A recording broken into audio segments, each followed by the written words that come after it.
mega 470 aircraft order with Airbus and Boeing earlier this year. Now, according to the airline, it is the largest ever single aircraft purchase by any airline with Airbus. With this order, IndiGo has become the world's biggest A320 Neo customer. The news comes on the back of DGCA, the aviation regulator, approving IndiGo's international flights to certain destinations from Delhi along with Vistara. We are, of course, looking at the order book, which is primed to make IndiGo one of the largest and biggest aviation players in India and perhaps also abroad. Joining me at this point in time is Bharat Kumar, who is an associate partner at Saikrishna Associates. Also with us is Ameya Joshi, who's an aviation expert. With me in the studio is my colleague Rakesh Khar. Gentlemen, appreciate you all taking time out. Rakesh, I want to quickly begin with understanding the contours of this deal. This is a mega news in the aviation space, which has been marred by a lot of controversy of late. The IndiGo order book looking very huge, but the deliverables are over, I think, 10 years, a decade. Well, good afternoon, Shweta. This again, puts spotlight on India. There is global spotlight on India, whether you like it or not. This particular I like it. And there's nothing to not like. I was talking about the naysayers. Right. This is a huge message to everyone and anyone who has an abiding interest in India, internally and externally, that India is the place to be. Okay. So when it comes to two largest airline companies in the world, that's Boeing and Airbus, where do they go in times of recession? It's India. So the biggest deal in 2023 came from Air India, which is about 470 aircraft. That was in February 23, and then this deal today, 500 aircraft. This is the largest single airline deal in aviation history, worldwide. Oh, wonderful. And let me just put it in context, Shweta, for you. Now, if you look at airline deals globally, I just did a little quick study, and I hope we're right on the numbers. Air India, 470 aircraft, 2023. IndiGo, 500 aircraft, June 2023. And the last big deal happened again with IndiGo, single largest airline. That was 2019, 300 aircraft. Before that, the largest deal, which is probably anywhere close to these numbers, is in 2011 by American Airlines. And then there is an airline which is basically representing interests of several airlines. It's called IndiGo Partners, incidentally. Okay. So IndiGo Partners again in 2021 and 2019 did 270 plus some odd airlines. Okay. So again, for the last post-COVID aviation scenario, it is India all the way. Okay. We have our own challenges internally in the domestic aviation market, which is ironic, which is sad actually, Shweta. At one level, the whole India has become the beacon of hope for global airline companies. At the same time, the reason for us not to be so excited is that because we have just 3 or 4 players in India who are actually on that trajectory. Right. So in that sense, all eyes on India, and rightfully so. This order, you asked about 10-year decade deal, generally orders of that size are expected to pan out. There's a pending order for IndiGo with Airbus, which is yet to be completed, which will turn by the end of 2030. Right. So these announcements take a lot of time to materialize, and obviously a lot of financial. Sheer magnitude of the order. Sheer magnitude, the sentiment, and taking us back to the India story when Prime Minister is in US, and the earlier deal happened with Boeing. And I do understand that today IndiGo is also going to announce a deal with Boeing. Okay. So that's in fact breaking news. Yeah, I don't know if it will be of that large size. Right now, IndiGo only has 2 Boeing planes. They're leased from the Turkish Airlines. So, but now they're looking at none of these aircraft that they have ordered from Airbus, and most of their fleet is not what we call in aviation parlance wide-bodied aircrafts. Right. So I do understand that IndiGo is looking at a 787 MAX Dreamliner to add to its kitty. Okay. Right now, Air India and SpiceJet are the 2 airlines that have that particular aircraft in India from Boeing. Right. And if they are to take to international routes and establish themselves as a serious international player, having a wide body aircraft would perhaps be an added advantage. Also, this comes on the back of US being in news because Prime Minister Modi is in US. Absolutely. So if the Boeing deals, I don't think it will be even half the number or maybe 1/4 of the number that we're looking at with Airbus. But it does indicate that, again, the point that I'm trying to make, 2 of the biggest airline companies in the world are looking at India. Okay. And it's a matter of pride that both these airlines are in the private sector. So we have privatized Air India the timing is hugely strategic in that sense. And I do understand even the latest airline that has joined us, Akasa Air, is also placing additional orders for Boeing. That announcement came incidentally yesterday itself. Okay, so good news coming in there, at least for aircraft manufacturers who are looking at India as a major market. Ameya Joshi joining us at this point in time. Ameya, I want to quickly understand from you, what is the road ahead looking like for IndiGo with this order? Obviously, the idea here is to push IndiGo as a major international player at a time when there is increased competition in India but also abroad, but specifically here and competing with Air India Vistara would not have been any easy, but to order as many as 500 aircraft, you've beaten that record as well. Yes, so you have to look at India as a country in terms of numbers, right? We have all seen, right, from Captain Gopinath talking about how big the opportunity is. But if you look at the numbers over the last 2 decades, the domestic traffic in India is doubling every 10 years. So now if IndiGo is holding somewhere between 50 to 60% market share with 300 odd aircraft, to have the similar number of market share 10 years from now, it would just need double the number of aircraft in its fleet. And that's what the airline is aiming at. So we're not looking at really eye-catching headlines here, but just to have 50% market share in 2033, IndiGo would need 600 aircraft, and that is where it is heading. I think yesterday, IndiGo CEO categorically said they are looking at doubling the fleet by the end of this decade, which is around 2030. Mind you, these numbers, close to 1,000 aircraft on order, are catering to replacements as well. So IndiGo has one of the youngest fleets in the world in terms of average age, and that's what they're looking at. So not all of them are net additions. A lot of them help retire the older planes, ones which are in the fleet for 6 years, 9 years, 12 years. And that's how it helps in one way or another to keep the fleet young. Okay. Bharat is also joining us. Bharat, the idea that IndiGo is looking at 50% of the market share also comes on the back of the fact that Go First is currently off air, and you've been tracking story with respect to Go First. Obviously, revival plan is now being currently looked at by the committee of creditors, which will then be forwarded to the government. I want to, briefly maybe touch on Go First. What is the possibility of Go First coming back by the end of this month, and how's the proposal to come back looking like? How's it shaping up? Hi, Shweta. First and foremost, I thank you so much for inviting me over. As I had mentioned it earlier, in fact, with Go First, now thing is that an RP has been appointed, and the COC is completely taken over. To simplify these terms, as the viewers probably would not be aware of it, an RP is a person, he's a resolution professional. He's a person who takes care of the company and the company's interests in the absence. He's more or less a CEO for the time being. Now, the objective of the RP at this point of time is to make certain that the debtors, the deliverables of the debtors are met. IndiGo, on the other hand, is, but of course, trying its level best to make sure that there be some type of an agreement with the debtors and they fly. If you'll see, even if for the past close to about 15 days, they've been coming out with these announcements that they'll soon be flying and they'll soon be taking their aircrafts onto the air.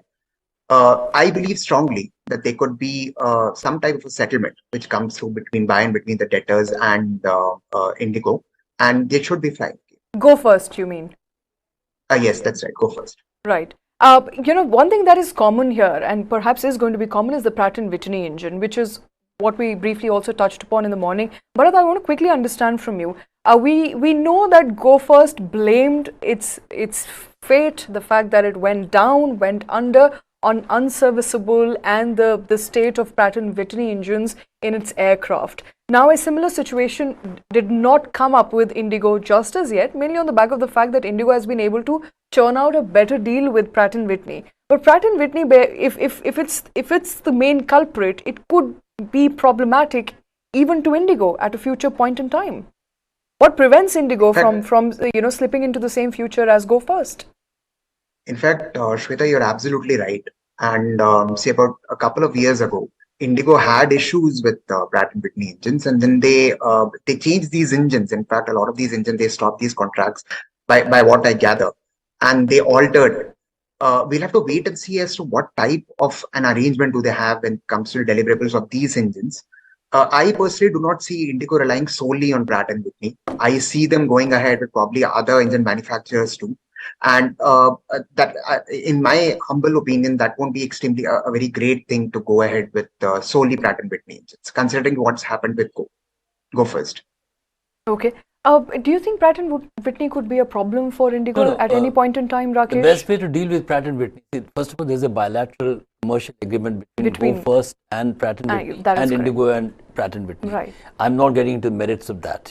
That's a bilateral, and if there are violations on either side when it comes to Go First, that has to be addressed accordingly. Right. But with the largest two deals that we have at hand, my recommendation to the government of India would be that get all the engine makers in the world on one table and say that India is the largest market, as you have evidenced from the kind of orders we're getting.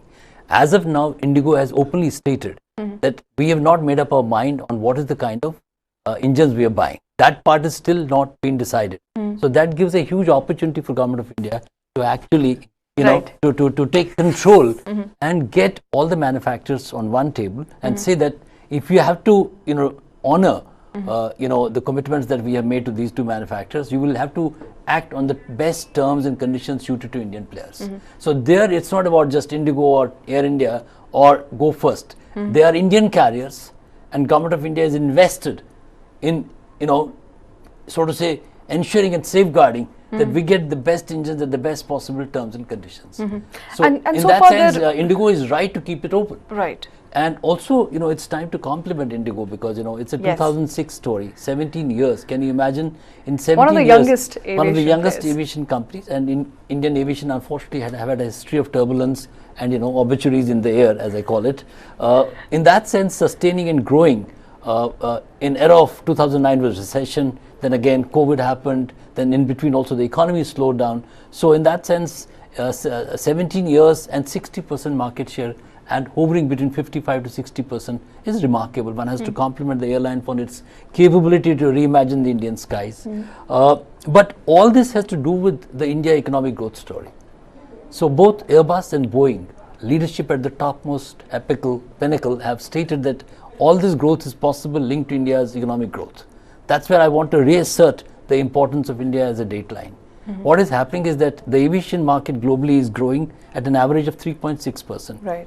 And if it is that many more countries in the Europe don't hit the recessionary, virus, and otherwise, China is growing at 5.3%. India is expected to grow continuously and is growing more than our GDP, which is 6%. So in that sense, right now we are the third or the fourth largest market. China, US, China, and UK. We're the fourth. On a certain day, maybe we fly more people. Right. But when it comes to our projections, by 2047, India is clearly destined to be the number one aviation market in the world. Absolutely. So good news there overall for not just IndiGo, but also for India. But I want to understand, Ameya, specifically from point of view of IndiGo, how did IndiGo manage this success? Often they say that the easiest way to become a millionaire from a billionaire is to open an airline or get into an airline business.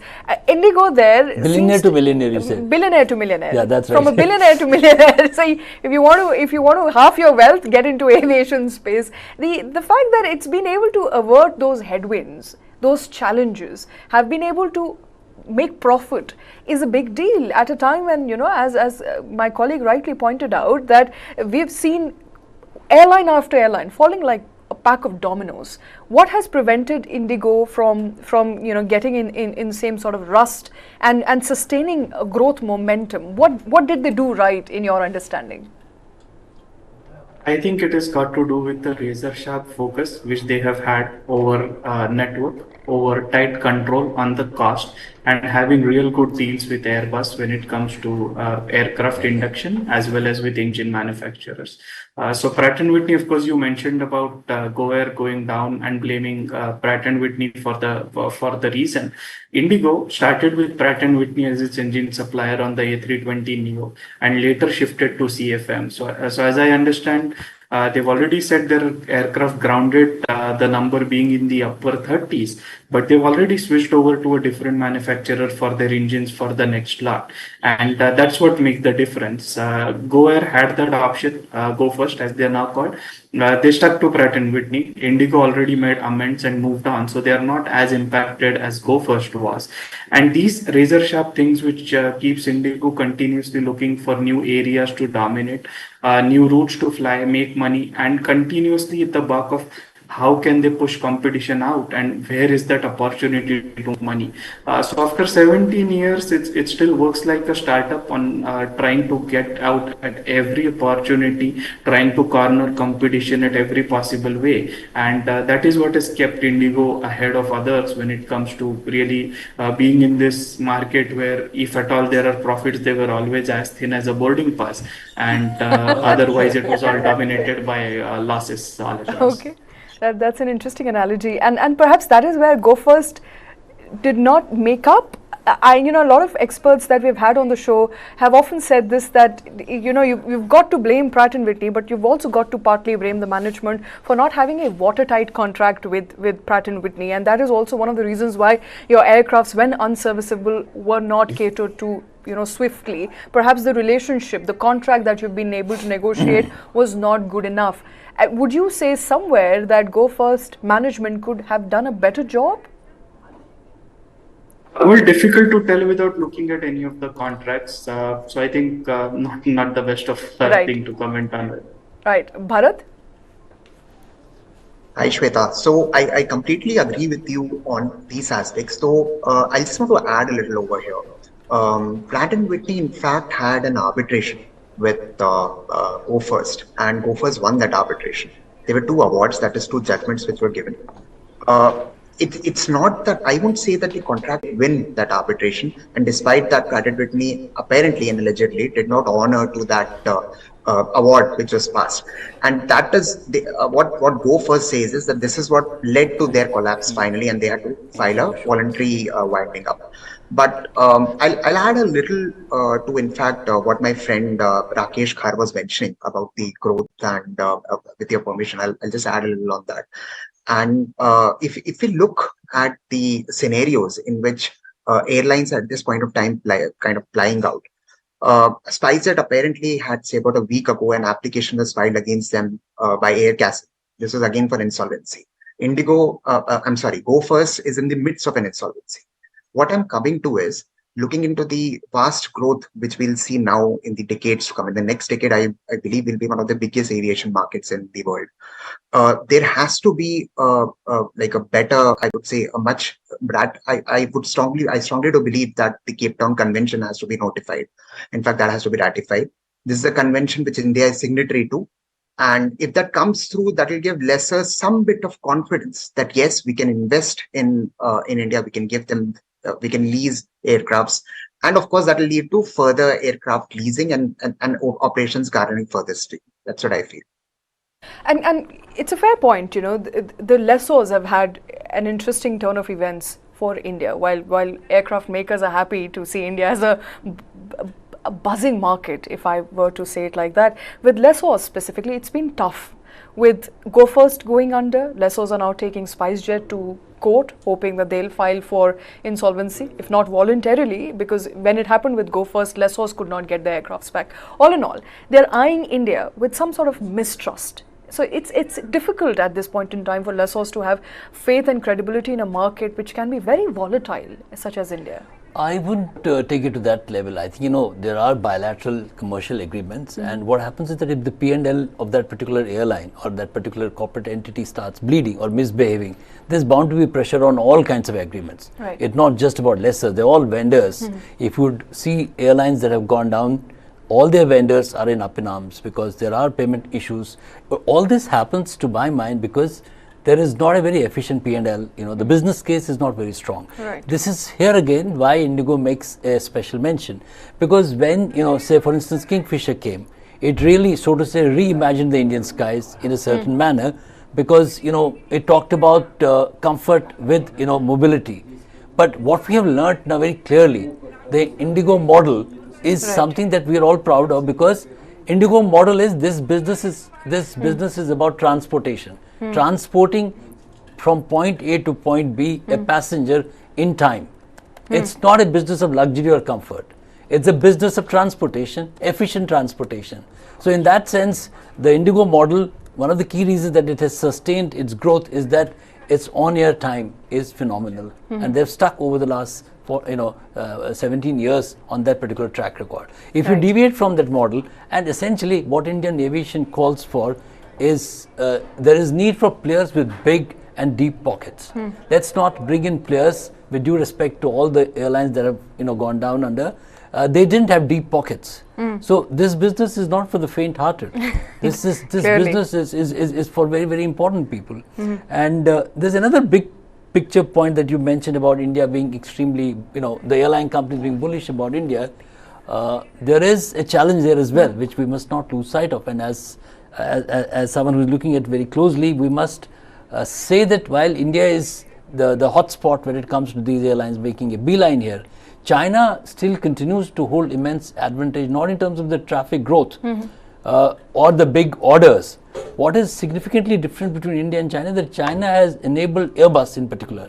They have problems with Boeing because of India, because of Sino-US economic times. But Airbus has just set up last December another assembly line to co-produce parts of aircraft in China with Airbus. So, if we're really bullish about getting these companies into India, the next best and the next most logical, step for Indian aviation is to host these airline companies in India and set up manufacturing bases here so that part of the cost is getting mitigated. It leads to more jobs. Right now, the aviation sector contributes to about 5 to 6% of the India GDP. That has to significantly go up. One way to do that is to also encourage manufacturing in India. So, why do we always bring in these aircraft as it is to India? Why can't we manufacture them as side assembly like China has done with Airbus? Right. Interesting point of view there. But before we move on, and obviously, being an Indian, very proud moment here for all of us in India. IndiGo's mega order also means we'll have a larger focus of Airbus on India. Hopefully, we'll also set shop in terms of servicing, small units here, factories here. We'll be able to, focus a lot more on India as a market, and we will of course keep tracking that. But interestingly, before I move on, there's another piece of development that's come in as of last night, and that is DGCA now allowing Vistara and IndiGo to fly on international routes. So let me quickly also bring in Ameya if he's with us at this point. Ameya, IndiGo of course is hoping to fly in Asia. It's hoping to fly to certain parts in Africa. With the latest sort of approval by DGCA to fly to Bali, it appears that they want to break free of the domestic carrier image. They want to fly international, and all of that plans well for them, given that they have ordered a huge aircraft. There's a huge order here which will be made serviceable hopefully in next 10 years time, but even then they're preparing grounds to become an international carrier. Yes, absolutely. And if you look at it over the years, they started expanding on international shores. The first one was towards the usual Middle East and Southeast Asian markets, which have been very high volume ones. And over the last year and a half, they've been a little more out of their comfort zone and trying out new routes, like routes to Vietnam, where nobody else had a direct flight in the past. And now again, routes to Indonesia, parts of Africa, Mauritius, and so on. For Indian carriers, IndiGo as well as everyone, that's like coming of age. Routes which were only operated by foreign carriers. It's time for Indian carriers to step up. IndiGo, of course, with a large market share, commands that kind of route network where not only would you get passengers from just the place where you're starting this international flight, but with a huge route network across the country, you get a lot of feeder traffic as well. So potentially you could connect any passenger in one of the 78 destinations of IndiGo domestically to its international network, one stop over the 4 or 6 major metros in the country from where they're expanding.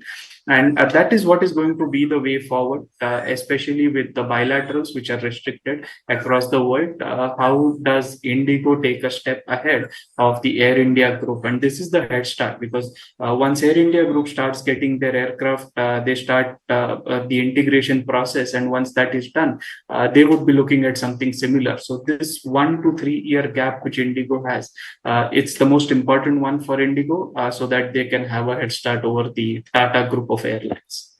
So it's going to be a tough competition to compete with Tata in their deep pockets, of course. And the aviation regulator, I'm reading out from what's mentioned here, got an approval for Vistara to fly between Delhi and Bali from 1st of August. And IndiGo has got an approval to fly between Delhi and Tbilisi in Georgia from August 7th.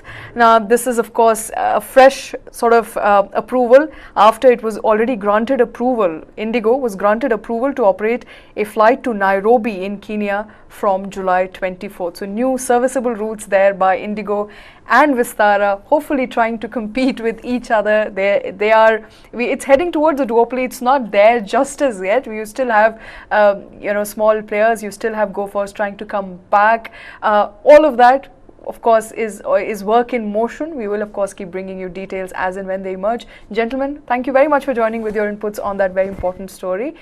Shifting focus now, all is not well at Edtech giant Byjus. The company is laying off 1,000 employees across all departments. It's calling it, and I quote, a restructuring process. This despite an earlier email by Byjus Ravindran, the co-founder and CEO of Byjus, assuring employees that there would be no further layoffs. Now, the news of layoff comes at a time when Byjus has entered into a legal battle with US lenders Redwood for $1 billion term loan B. Now, Byjus has been mired in legal battle and saddled in financial woes. The company, India's largest startup, employs around 50,000 people and was once valued at $22 billion. BlackRock marked the company's valuation down to $8.2 billion last month. This is 60% below its peak valuation. Joining me at this point in time is Srinath Sridharan. Also with us is Sreedhar Prasad. If Sridharan is with us, I want to quickly begin by asking you, Srinath, what exactly is hurting Byjus right now? Byjus is saying it's laying off. It is part of what it was supposed to be, a structure. We knew that they will lay off because they had said that they will lay off. But then there was that letter shot out by Byjus Ravindran saying that the layoffs are done, completed. And this comes very suddenly on the back of the legal battle that we are seeing that is ensuing right now. Thanks for that. See, I would rather treat this as slightly independent events. Am I audible? Yes, Sridhar. No. So listen, I don't think this is linked to the issues we are seeing from the lenders and the legal angle. It's bound to happen in any of the large businesses, and I would rather relate this back to the 2 decades old story of software services. We had ups and downs, heavily linked to the global economy, right? At that time, it was projects. Now it is funding. Okay. So the accelerated hiring to suit a future growth plan, a future valuation, and future matrices, many companies in India and many companies globally has done. That was a 2021 to 2022 time frame where everybody was accelerating, hiring people at obnoxious salaries. It happened, right? And somewhere that has gotten a jolt with the current economic scenario globally and the current speed at which funding is happening at all layers, whether it is for a unicorn, decacorn, or a small startup. So funding time, funding cycles have really slowed down. Everybody knows that. Now, in this situation, who gets impacted first is obviously the discretionary spend and the others are the large amount of human capital who were hired for a future scenario or for specifically aspirational scenarios, aspirational projects, and good to have a futuristic technology investments, so on and so forth. Now, this was bound to happen. And I would say in a larger cycle of, say, a 10 years, 5-year cycle, it will happen to a company at least once. Now, for this particular scenario, it's a little unfortunate that there are 2 or 3 parallel elements happening at the same time. which is why all of our eyebrows are going up. Is it linked A is linked to B, B is linked to C? But I would rather attribute this to the expectation of an accelerated funding scenario, which never happened in the past 2 years. So had the fundings happened, all these boys or all these girls would have had a lot of work. The companies, all the companies, not just what we are talking about, but all the companies which has done some element of layoffs in the past 6 months wouldn't have had the need to lay off, right? So to me, projection of a growth assuming a particular funding velocity, to me, that is the reason for the larger layoffs we are seeing in the startup world. Okay. Okay, so essentially, it's interesting analogy, Sridhar. You're saying that these events are not really correlated, they are independent of one another, but troubles at Byjus, in fact, have been brewing for a while. Let me also quickly get in Srinath, who's joining us at this point in time. Srinath, troubles have been brewing for a while, and we were looking at troubles not just in terms of valuation, which we understand were now inflated, or the valuations have come down. I mean, maybe you'll be able to explain us better what happened there, but also the prolonged funding winter has hurt Byjus. On top of that, there are new problems that are brewing in terms of legal battle that is fighting. If you could break it down for us, for the benefit of our viewers, what exactly is happening at Byjus at the moment? Yeah, hi Shweta. Just to start off with the perspective, one disagreement I have with Sreedhar's point about talent recruitment basis the funding velocity. Typically, you recruit basis the business velocity of what you need talent for and what you build on various projects. And I think that's where a lot of these startups repeatedly seeming to be, messing up with their talent acquisition. And also, one of the things is they've been distracted. If you look at their cap table, they've constantly been acquiring companies. Startups acquire companies for either for talent or for newer technologies that they don't have. But to stitch all of those together, especially when the world was stuck at home in front of a screen during COVID, Edtech was seemingly the only panacea and solution for everything that's around learning.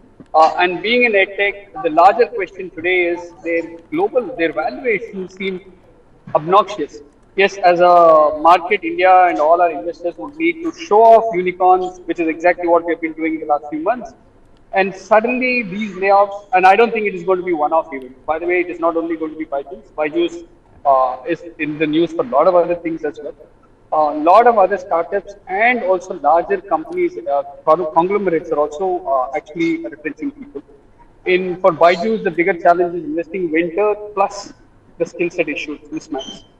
The larger worry I have, Shweta, I think that's the elephant in the room, is I can understand equity because startups are all about risk funding, which is equity, taking a punt on the idea and the ability to convert those ideas into money. But what about debt? What made a startup assume such debt? And today it's such a murky scenario. In any country, they're fighting a case in the US where debt is far more supreme than equity. If you look at even the IBC in India, debt is respected far bigger than equity. You can't say I will write it off. There's no write-off. There is going to be a prolonged legal battle. That's reality. And that's what gives me discomfort. Saying, are they going to be the poster boy for investors to say, in India, nothing works? Unfortunate, in India, a lot of things work. A lot of unicorns have been built here. But we don't want a poster boy of flogging why things don't work in India. It's sending a wrong signal. And which is where I think the silence from the cap table investors, some of these investors have been with Byjus for a very, very long time. And what's their view and what are they saying? And so the fear I have is, have they all been doing pass the parcel musical chair? Just pass the stakes at subsequent valuation round every single time. And at some point the music stops. What happens? That's the eerie silence we are seeing. Okay. There is an eerie silence, and for me, the story, if I were to break it down for our viewers at this point in time, make it easier for them, there are multiple stories at play here. One is the story with respect to valuation. Other are, of course, the legal troubles that the company has. That is with respect to the debt it has on the table. I want to understand first the valuation story. Valuation to the point of almost being halved or less than halved, 60% below its peak valuation of $22 billion. What exactly happened there? Sreedhar, if you could come in first. So listen, I have a very different perspective to this. These valuation numbers, when they are good, we make everybody poster boys. When questions are raised, again, you are raising the question at the founders. My question is, how many of these valuations are dictated by the founders, right? 9 out of 10 times, it is the global investor or the existing investor who is valuing the company at whatever the number is. Whether it is from our first unicorn to the latest unicorn, tell me an example where the founder has consistently said, this is my valuation. You want to put money? Put money. It doesn't happen like that, right? Right. The global thesis of investors and their projections of how this valuation could go and their exit strategy, many people are giving their views and their numbers and them becoming lead investors.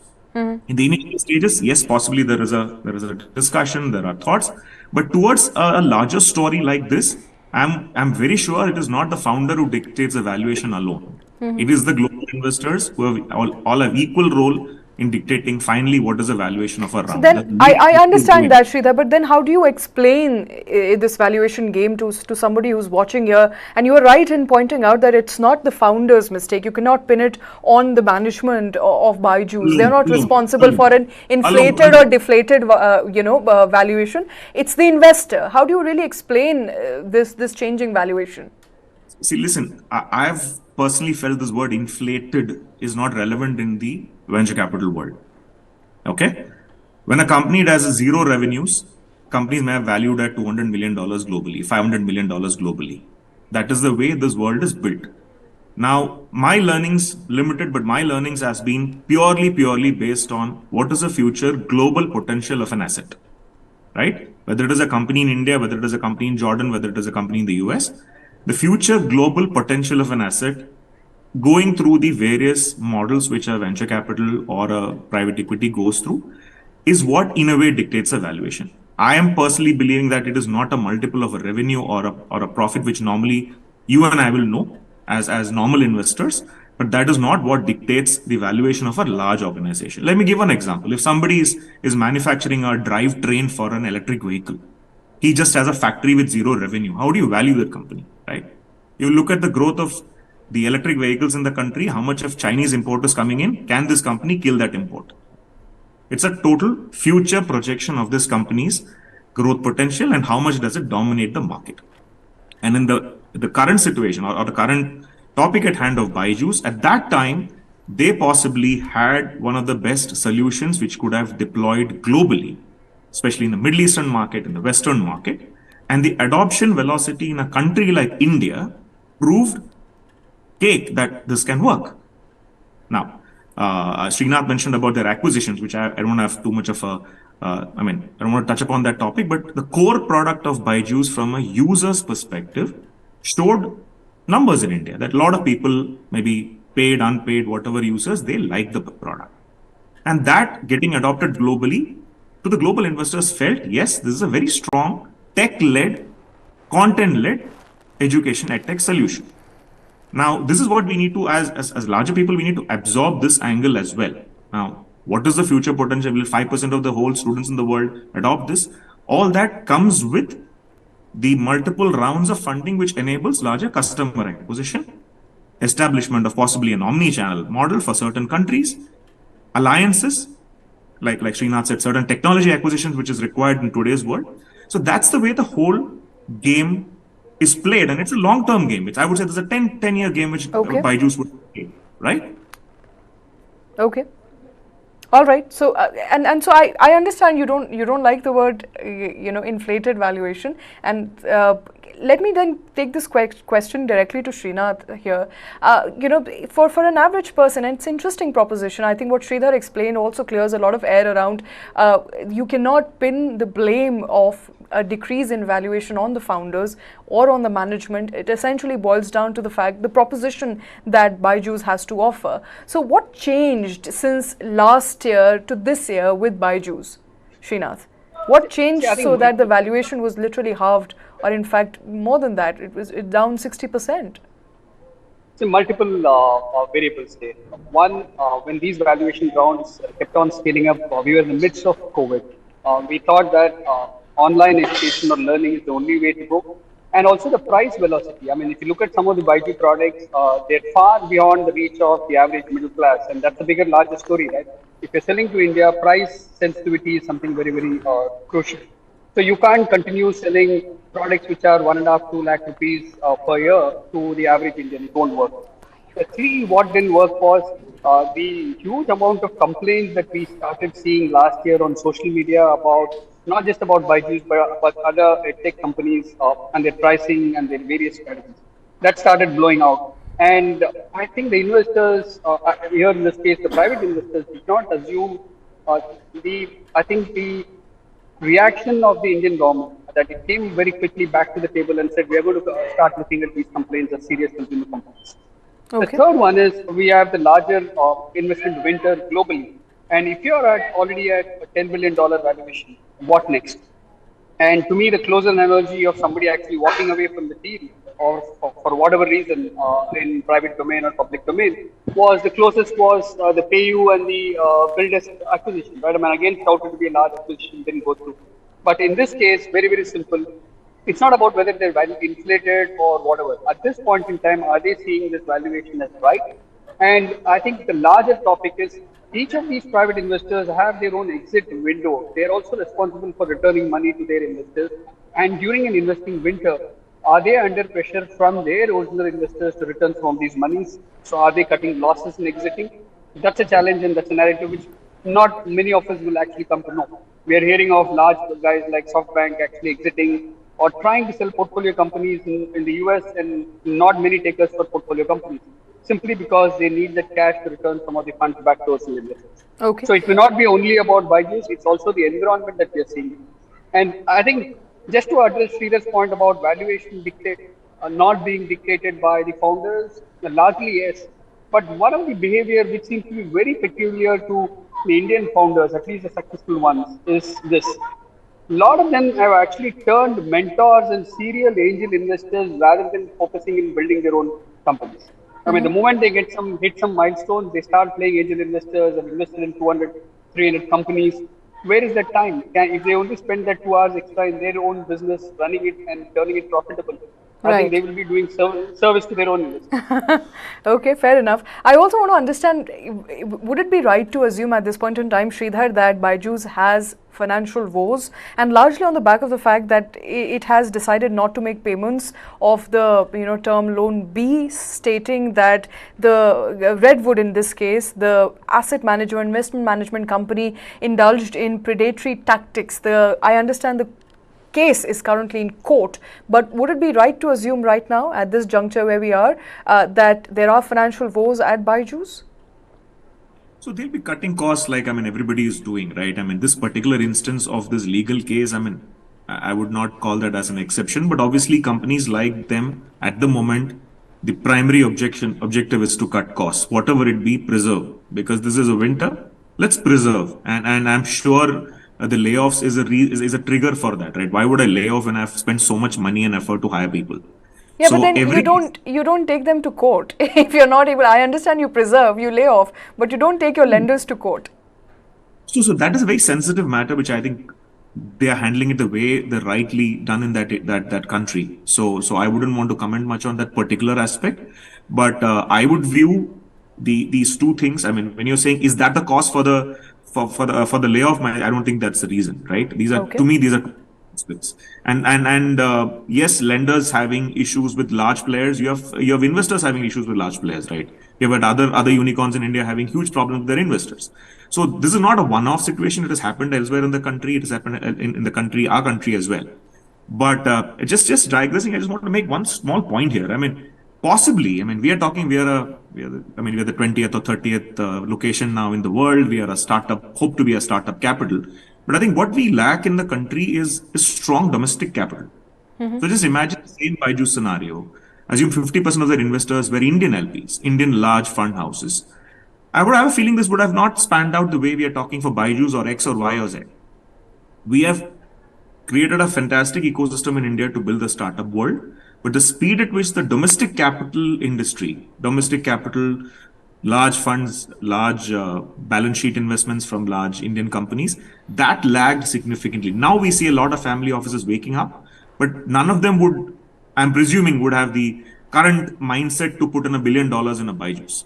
It shouldn't. It should have been the case. We are a large country. We're not a poor country from that perspective, right?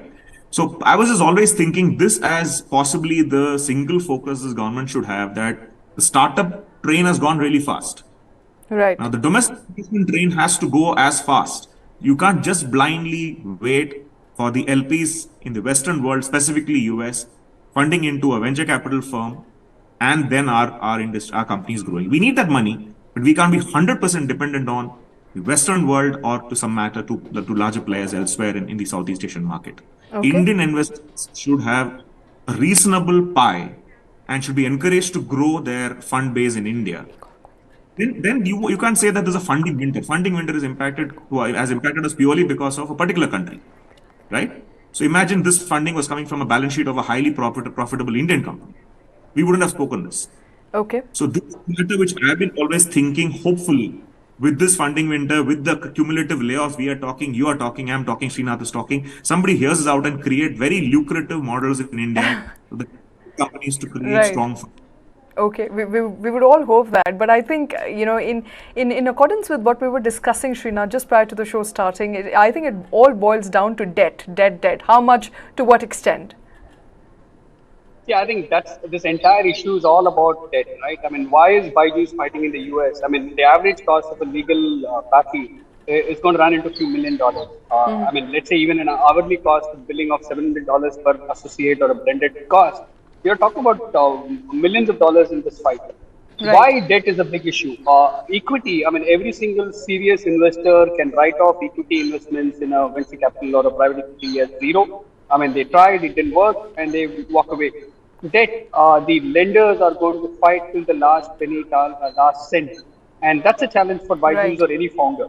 You take a debt, and if it had been in India, I mean, just to see this point, if any lender had lent to them in India in rupee, they would have taken them to IBC for even defaulting on 10 lakh rupees or a crore of rupees and got them bankrupt. The company would have shut down. In a sense, they're far better off than they are in the US. It's going to be expensive. And lenders are far better right than the equity holders in the US as well. So Right. that's why I'm worried that debt is a very challenging proposition. And Right. what were the cap table investors thinking or the board thinking when they allowed them to borrow so much of money? I mean, you didn't have net worth. I mean, only on valuation basis do you actually go and borrow so much without cash flow. That's to me surprising, because in the US, even junk bond has a value. People will lend you money, but if you don't have the ability to service, they're going to take you to the court or the cleaner, whichever Okay. comes first. All right. And that's a challenge. All right, Srinath, we're running out of time at this point in time. Sreedhar, thanks very much, gentlemen, for joining with your inputs on that story. Byjus, the story of Indian startup ecosystem, the flag bearer of the momentum that Indian startups have seen growing in the past couple of years. The sheen seems to be going away a little bit. It could all be temporary, but trouble there, of course, mounting for Byjus at this point in time. Lot of things that Byjus Ravindran have to look at, including debt. Debt there should be one of the number one focus for Byjus Ravindran. But we'll have to end it at that. Thanks very much for watching.